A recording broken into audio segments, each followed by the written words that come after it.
आज मैं आपको बताना चाहूँगी कि यीशु मसीह ने जब भी कलाम किया उसने तमसीलों के ज़रिए समझाया। जैसा कि हम कलाम पाक में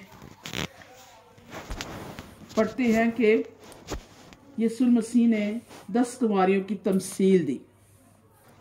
इसका हवाला हम देखेंगे मत्ती 25 बाब और उसकी पहली से दूसरी आयत।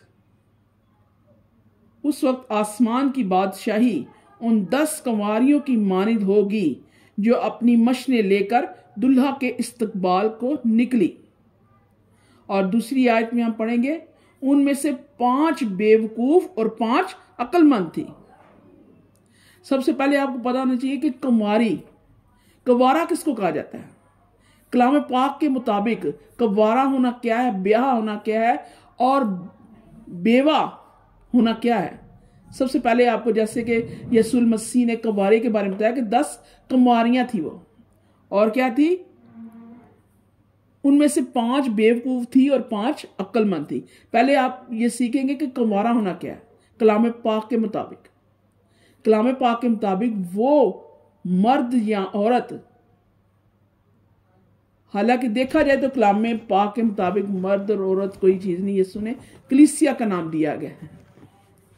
दुल्हा यीशु है और उसने अपनी कलीसिया को दुल्हन का दिया, चाहे वो मर्द है या औरत है। इसलिए अब सीखेंगे कंवारा क्या है, कंवारा होना क्या है। कंवारा होना है जो खुदावन में रहता है कायम, जिसका ध्यान, अगर वो औरत है तो उसके मर्द की तरफ नहीं है, उसका ध्यान, अगर वो औरत है उसका मर्द की तरफ नहीं है, वो खुदावन से डरने वाला, खुदावन के हुक्मों पर अमल करने वाला और खुदावन की खिदमत में हर वक्त उसका ज़हन हो कि मेरे खुदावन ने जिस मकसद के लिए मुझे जमीन पर भेजा है मैं उस मकसद को पूरा कर सकूं। यह है कंवारा होना। अब हम आगे सीखेंगे कि 10 कुंवारियों की जो मिसाल खुदा दे रहा है वो कुंवारियां थी, वो खुदावन के साथ चलने वाली थी। और आगे खुदावन ये बताता है कि उसमें से जो 5 थी, 5 बेवकूफ और 5 अक्लमंद थी। चलने वाली खुदावन के साथ थी, लेकिन एक दानिशमंद 5 थी, अक्लमंद थी और 5 जो थी वो बेवकूफ थी। कलाम पाक के मुताबिक अक्लमंद और बेवकूफ के बारे में हम सीखेंगे कि उन्होंने अपनी तैयारी मुकम्मल तौर पर कर रखी थी कि हमारे अंदर कोई दाग धब्बा या झुर्री ना रहे, क्योंकि खुदावन ऐसी कलीसिया चाहता है, ऐसी दुल्हन चाहता है जो गुनाह से पाक हो, क्योंकि वो खुद पाक है और वो चाहता है कि जो मेरी दुल्हन है वो भी बेऐब हो, उसके अंदर कोई दाग धब्बा या झुर्री ना हो, कोई गलती खता, कोई गुनाह ना हो। वो हर वक्त खुदावन से डरने वाले।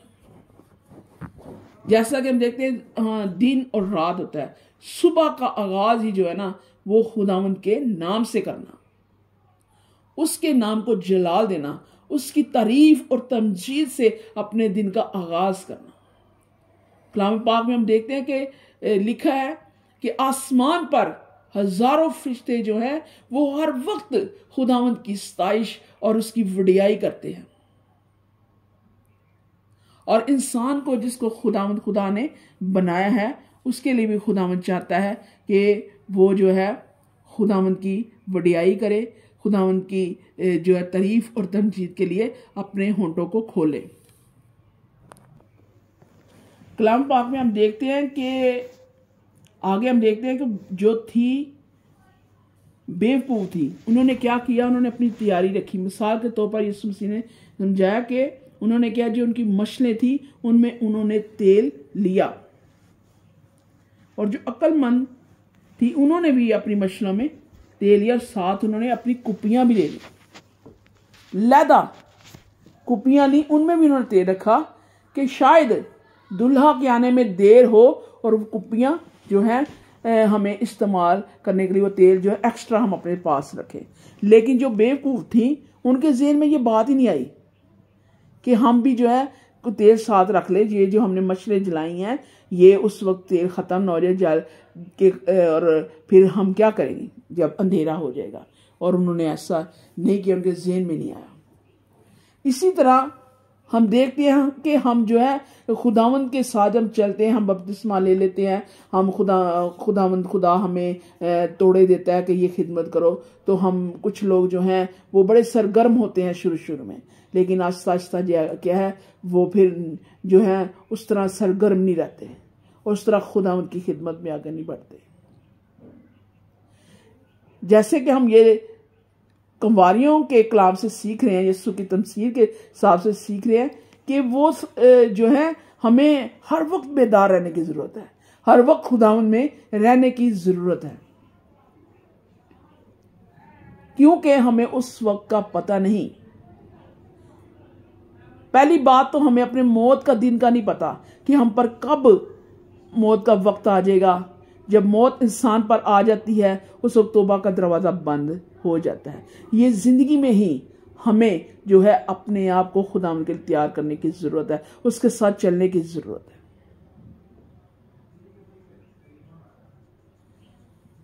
और ऐसे ही हुआ, हम ये जो कलाम पाक में पढ़ रहे हैं 10 कंवारियों के बारे में, वो क्या हुआ, अचानक यीशु आ गया और वो जो थी उनका तेल ख़त्म हो गया। उन्होंने अक्लमंदों से मांगा जो थी कुंवारियाँ दूसरी, तो उन्होंने कहा भी हमारे पास तो हमारी ज़रूरत के लिए, अगर हम तुम्हें दे दें, क्योंकि वो समझदार थी, उन्होंने कहा हम इन्हें दे देंगे हमारा भी ख़त्म हो जाएगा तो क्या होगा, फिर हम दूल्हा के जश्न में शरीक नहीं हो सकेंगे, उसके साथ जा नहीं सकेंगे। इसलिए उन्होंने कहा कि हमारे लिए ये हमारे ज़रूरत के लिए हमारे लिए, तो तुम खुद जाके जो ना ख़रीद लाओ।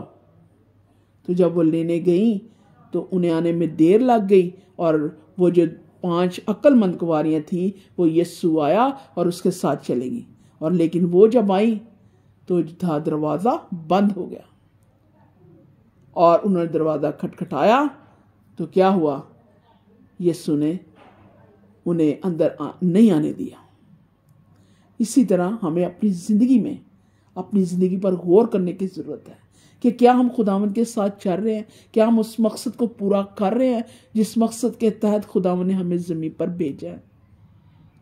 क्या आया हम दुनियावी जो है कामों में पड़े हैं, क्या हमें फिक्र है कि हमारा जो खुदा है हमें पूछेगा कि मैंने तुझे किस लिए ज़मीन पर भेजा, ना तो खुद कलाम पर चला और ना तुमने दूसरी जानों को बचाया। इसलिए हम सबको लाजिम है कि अपनी ज़िंदगी पर गौर करें कि क्या हम खुदा के हुक्म पर चल रहे हैं, क्या हमारी ज़िंदगी में रूहानी फल हैं। अगर हम चल रहे हैं तो क्या हमारे घराने जो हैं खुदावंद में हैं, क्या हमारे इर्द गिर्द के लोग खुदावंद के साथ चल रहे हैं, क्या हमारे बहन भाई अजीज़ व क़रीब हमारे माँ बाप खुदावंद के साथ चल रहे हैं, क्या हमारे शहर पर खुदावंद का उस तरह फजल है, क्या हमारे मुल्क पर उस तरह का फजल है, क्योंकि रास्तबाज की दुआ से शहर सरफराजी पाते हैं। क्या हमारे वसीले से दुनिया में मौज़ाना काम हो रहे हैं, जलाली काम हो रहे हैं, क्या हम दूसरों के लिए रखनों में खड़े हो रहे हैं, क्या हम दूसरों के लिए दुआ कर रहे हैं। इन सब चीज़ों पर हमें गौर करने की ज़रूरत है। जब हम सब चीज़ों पर गौर करेंगे, इसकी तरफ ध्यान लेकर आएंगे और खुदावंद के हुक्म के मुताबिक ज़िंदगी को गुजारेंगे, और जो हमें उसने तोड़े दे रखे हैं, बरकत दे रखी हैं, क्योंकि कलाम पाक में लिखा है रूह एक है लेकिन नेमतें तरह तरह की हैं। जो हमें खुदावंद ने नेमत दी है, क्या हम उस नेमत को आगे बढ़ा रहे हैं, क्या हम खुदावंद की खिदमत में बढ़ चढ़ कर हिस्सा ले रहे हैं, क्या हम दूसरों के लिए दर्दमंद रखते हैं दिल, क्या हम दूसरों के लिए रातों को उठकर दुआएं करते हैं, उनके दुख को अपना दुख समझते हैं।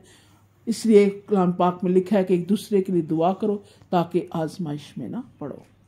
मेरा ईमान है खुदा आपको ज़रूर इस कलाम पाक के वसीले से बड़ी बरकत देगा। इस कलाम को बड़े गौर के साथ सुने, समझे और इस पर अमल करें।